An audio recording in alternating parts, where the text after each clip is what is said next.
सुहागिन महिलाओं का सबसे बड़ा त्योहार तीज व्रत साल में एक बार आती है। इस व्रत को सुहागिन महिलाएं अपनी सुहाग की लंबी आयु के लिए तो कुंवारी कन्याएं मन चाहे जीवन साथी की कामना से यह व्रत करती हैं।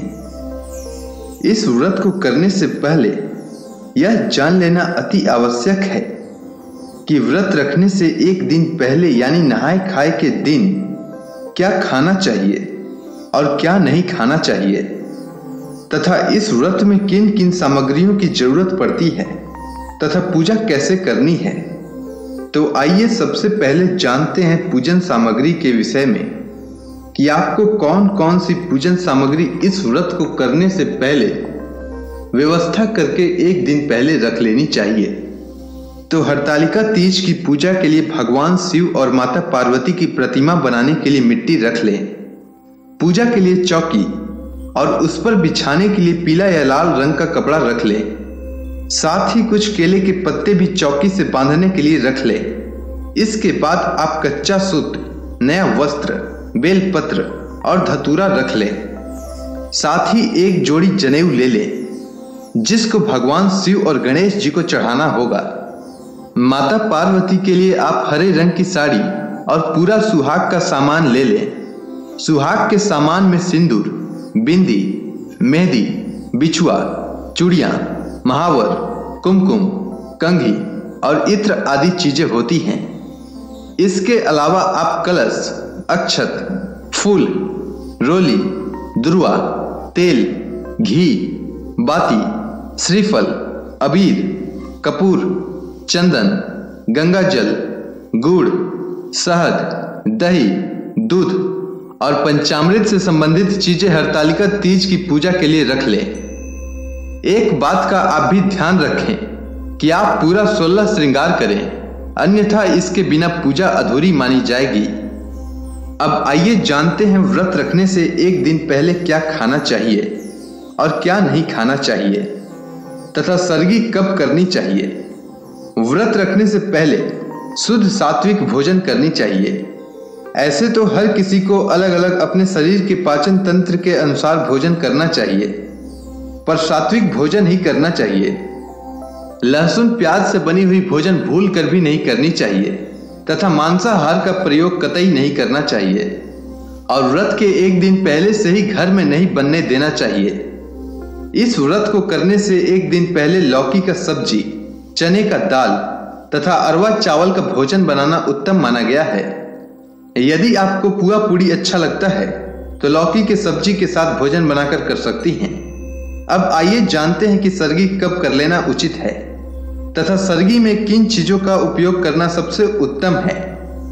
तो नहाए खाए के दिन ही रात्रि 11:30 से 11:59 तक सरगी कर लेना चाहिए तथा सरगी में वो फल जिसमें विटामिन सी प्रचुर मात्रा में होता है उसका उपयोग करना उत्तम होता है, जिसके प्रभाव से आपको व्रत के दिन प्यास कम लगेगी और आपका व्रत अच्छे से बीत जाएगा। जैसे अनार का फल या जूस, मौसमी का जूस तथा सेव या सेव का जूस, नारियल पानी, ये सब चीज सरगी में उत्तम रहेगा। अब आइए जानते हैं पूजा विधि के बारे में। तो सर्वप्रथम व्रत के दिन आप प्रातः काल जल्दी उठकर स्नान ध्यान से निवृत्त हो जाएं और 16 श्रृंगार करें। मंगल सूत्र जरूर पहने। ध्यान रहे मंगल सूत्र टूटी फूटी नहीं होनी चाहिए। इसके बाद सुबह 6 बजे से 8:30 बजे तक संकल्प पूजन करें। इसमें माता पार्वती तथा भगवान शिव को साक्षी मानकर संकल्प लें। व्रत का संकल्प लेते समय यह कहें कि हे भगवान शिव तथा माता पार्वती, मैं अपनी सुहाग की लंबी आयु के लिए हरतालिका तीज का व्रत कर रही हूँ, जिसको निर्बाध पूरी करने की मुझ में शक्ति प्रदान करे तथा मैं आजीवन सदा सुहागन बनी रहूं, इसके भी मुझे वरदान दे। तत्पश्चात घर के मंदिर में धूप दीप अगरबत्ती जलाकर पूजन करें। अब आइए जानते हैं प्रदोष काल या सायं काल की पूजा कब और कैसे करें। तो प्रदोष काल या सायं काल की पूजा शाम 6:30 बजे से 8:51 तक कर लेना उत्तम रहेगा।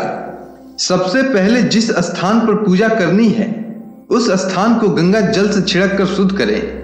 तत्पश्चात एक चौकी लें हो सके तो चौकी के चारों पायों में केले का पत्ता बांध दें। फिर कच्चे सूत को चौकी के चारों तरफ से लपेट दें। इसके बाद गंगा जल से छिड़क कर चौकी शुद्ध कर लें। फिर चौकी पर पीला या लाल कपड़ा बिछा दें। उसके बाद मिट्टी या रेत से गणेश जी, माता पार्वती तथा भगवान शिव की मूर्ति बनाकर चौकी पर स्थापित करें। फिर माता पार्वती तथा भगवान शिव की मूर्ति पर गंगा जल छिड़क कर शुद्ध करें। इसके बाद सर्वप्रथम भगवान गणेश की आवाहन करें। तत्पश्चात माता पार्वती तथा भगवान शिव का आवाहन करें। इसके बाद भगवान गणेश, माता पार्वती तथा भगवान शिव को दुर्वा, पुष्प, अक्षत, अबीर, रोली चढ़ाएं तथा जो भी पूजन सामग्री बताई गई है उसे माता पार्वती तथा भगवान शिव को चढ़ाएं और धूप अगरबत्ती जलाएं। उसके बाद हरे रंग की साड़ी तथा सुहाग का सामान को एक थाली में सजाकर माता पार्वती को अर्पित करें। उसके बाद तीज व्रत कथा सुने और उसके बाद भगवान गणेश जी की कथा सुने, जिससे व्रत का पूरा फल प्राप्त होता है। उसके बाद कपूर जलाकर भगवान गणेश, माता पार्वती तथा भगवान शिव का आरती करें। इस तरह की गई हरतालिका तीज पूजा को ही पुण्य माना जाता है। अगर आपको हरतालिका तीज पूजा की संपूर्ण जानकारी अच्छी लगी हो तो कमेंट सेक्शन में ओम नमः शिवाय लिखना न भूलें। धन्यवाद।